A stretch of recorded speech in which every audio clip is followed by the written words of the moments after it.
Hello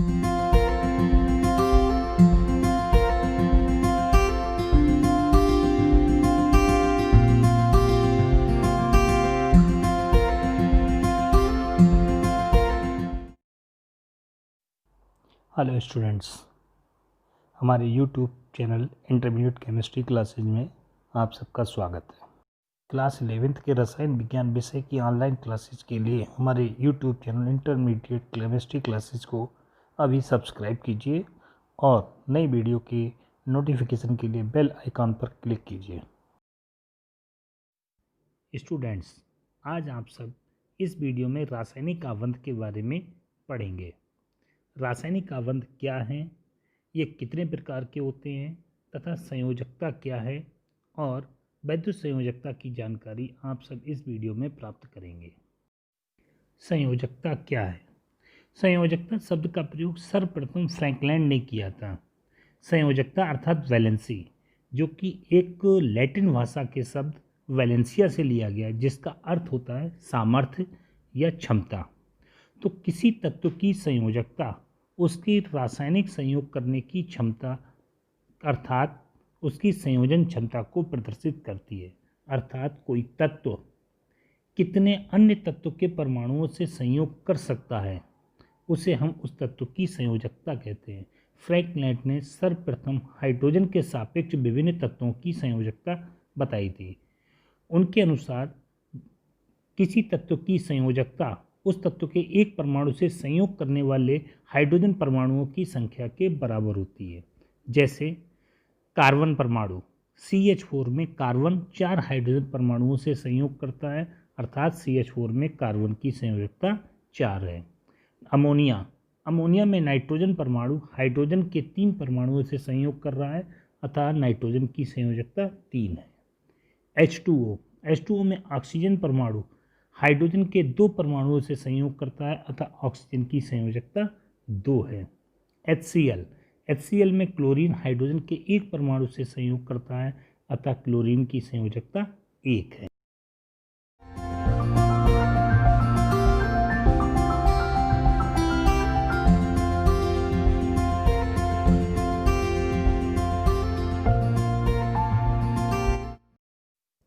इस प्रकार तत्वों की संयोजकता हाइड्रोजन के सापेक्ष, ऑक्सीजन के सापेक्ष, क्लोरीन के सापेक्ष सब अलग अलग प्रकार से निर्धारित की गई।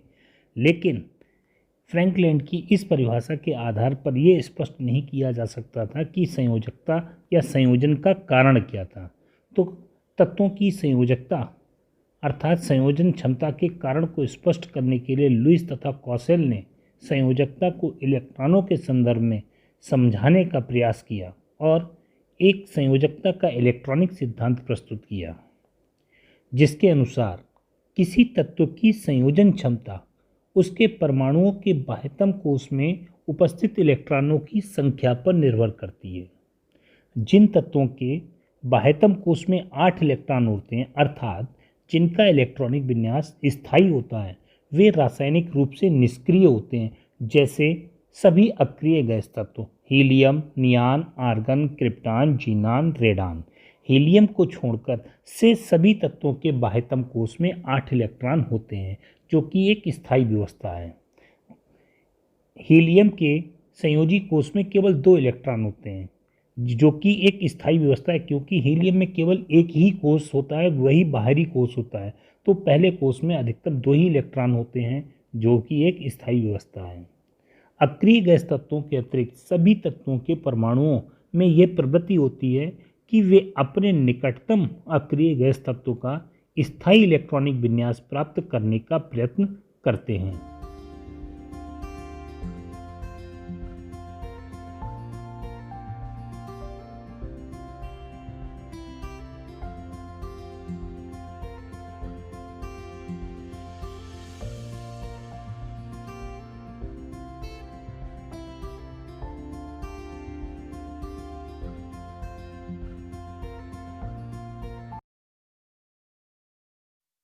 परमाणु निम्नलिखित प्रकार से स्थायी इलेक्ट्रॉनिक विन्यास प्राप्त करने का प्रयत्न करते हैं। सबसे पहले तो 2 परमाणुओं के मध्य इलेक्ट्रॉनों के आदान प्रदान के द्वारा, या फिर दो परमाणुओं के मध्य इलेक्ट्रॉनों के बराबर की साझेदारी के द्वारा, या दो परमाणुओं के मध्य इलेक्ट्रॉनों की ऐसी साझेदारी जिसमें साझे के दोनों इलेक्ट्रॉन किसी एक ही परमाणु के द्वारा दिए जाएं।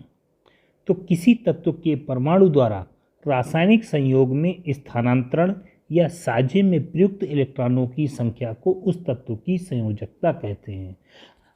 संयोजकता की ये आधुनिक परिभाषा है जिसके अनुसार ये कोई भी तत्व, किसी भी तत्व का परमाणु जब किसी दूसरे परमाणु के साथ संयोग करता है तब वो साझेदारी में या उसके परमाणु के द्वारा स्थानांतरण में जितने इलेक्ट्रॉनों का प्रयोग किया जाता है वही उस तत्व की संयोजकता कहलाती है।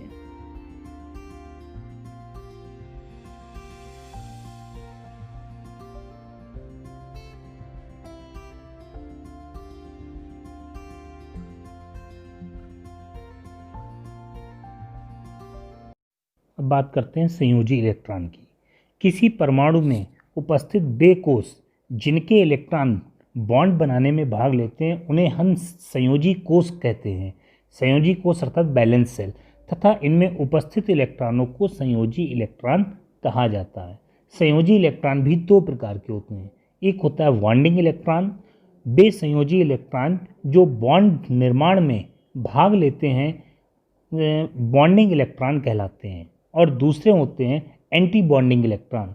तो बे वैलेंसी इलेक्ट्रॉन जो बॉन्ड निर्माण में पार्टिसिपेट नहीं करते हैं एंटी बॉन्डिंग इलेक्ट्रॉन कहलाते हैं। ऐसे इलेक्ट्रॉन युग्म को एकल इलेक्ट्रॉन युग्म कहा जाता है। जैसे अमोनिया अणु में नाइट्रोजन के संयोजी कोष में 5 इलेक्ट्रॉन होते हैं, जिनमें से 3 इलेक्ट्रॉन हाइड्रोजन के 3 परमाणुओं के साथ एक एक इलेक्ट्रॉनों की साझेदारी कर लेते हैं, और नाइट्रोजन के संयोजी कोष में केवल 2 इलेक्ट्रॉन ऐसे बचते हैं जो बॉन्ड बनाने में भाग नहीं लेते। इन दोनों इलेक्ट्रॉनों को अनाबंधित इलेक्ट्रॉन कहा जाता है और इस युग्म को एकल इलेक्ट्रॉन युग्म कहते हैं।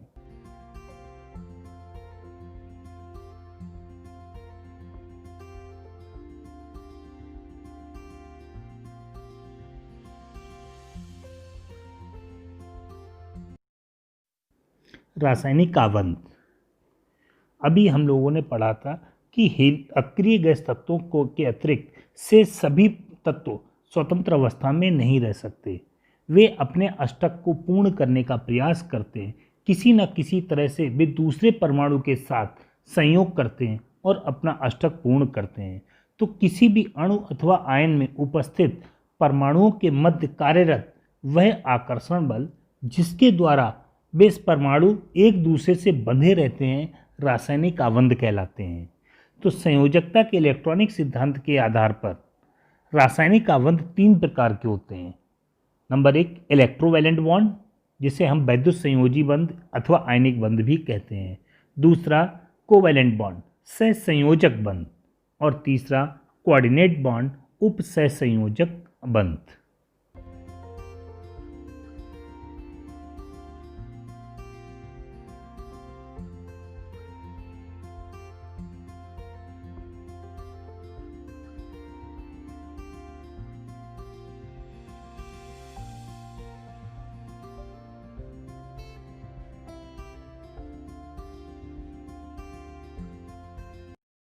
वैद्युत संयोजी आबंध परमाणुओं के मध्य इलेक्ट्रॉनों के स्थानांतरण अर्थात आदान प्रदान से बने बंध को वैद्युत संयोजी बंध या इलेक्ट्रोवैलेंट बॉन्ड कहते हैं। जब दो परमाणुओं के मध्य इलेक्ट्रॉनों का स्थानांतरण अर्थात आदान प्रदान होता है तो एक परमाणु जो इलेक्ट्रॉन त्यागता है वह धनायन में परिवर्तित हो जाता है, तथा दूसरा परमाणु जो उस इलेक्ट्रॉन को ग्रहण कर लेता है वह ऋणायन में परिवर्तित हो जाता है। इस प्रकार बने विपरीत आवेशित आयन स्थिर वैद्युत बलों के द्वारा एक दूसरे से जुड़े रहते हैं, अतः वैद्युत संयोजी बंध को आयनिक बंध भी कहा जाता है क्योंकि ये आयनों के मध्य बनते हैं। जैसे सोडियम क्लोराइड में सोडियम व क्लोराइड आयन के मध्य उपस्थित आबंध।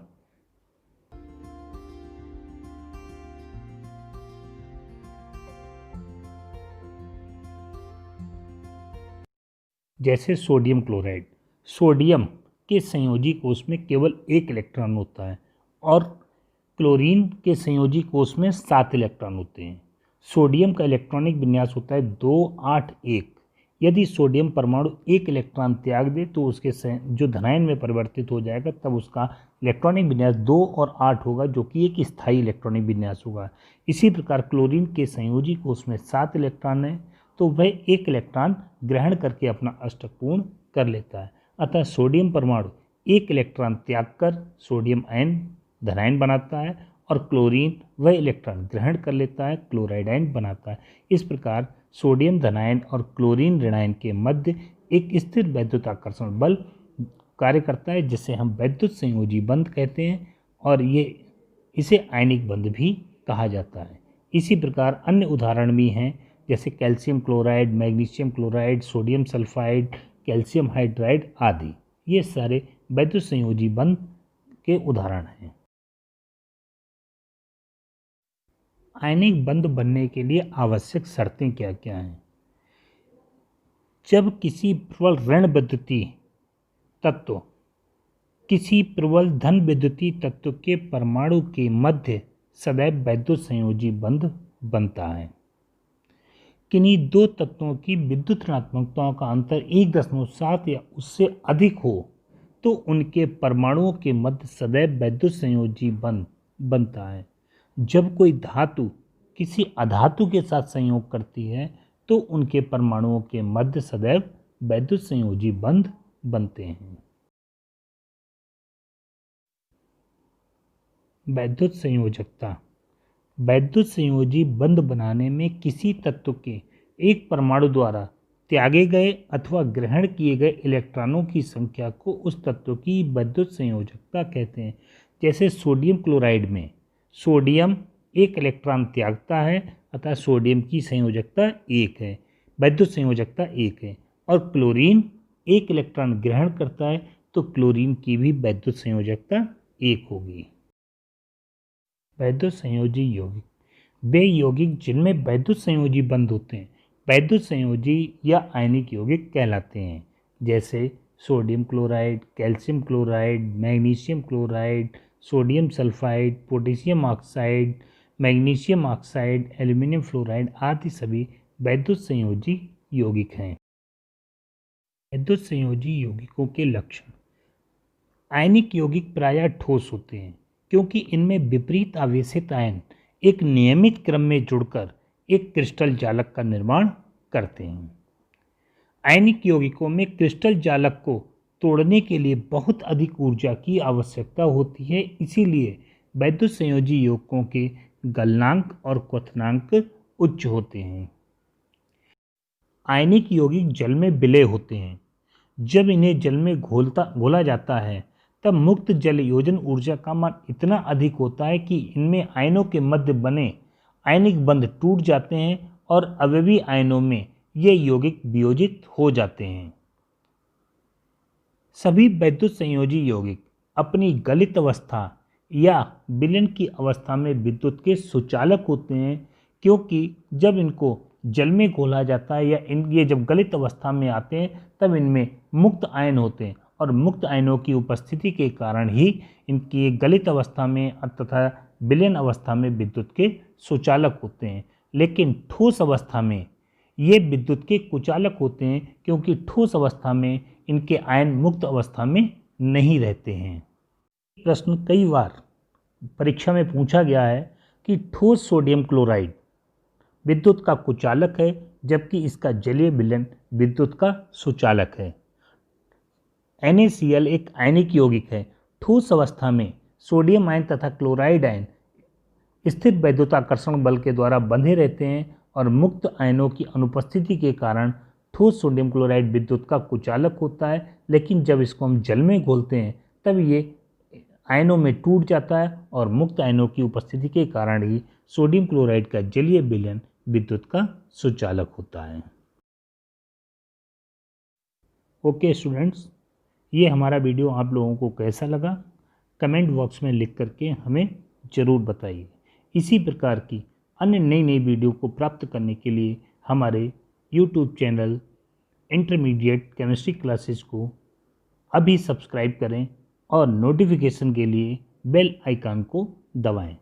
हमारे अगले वीडियो में आप लोगों को सहसंयोजी बंध के बारे में जानकारी दी जाएगी।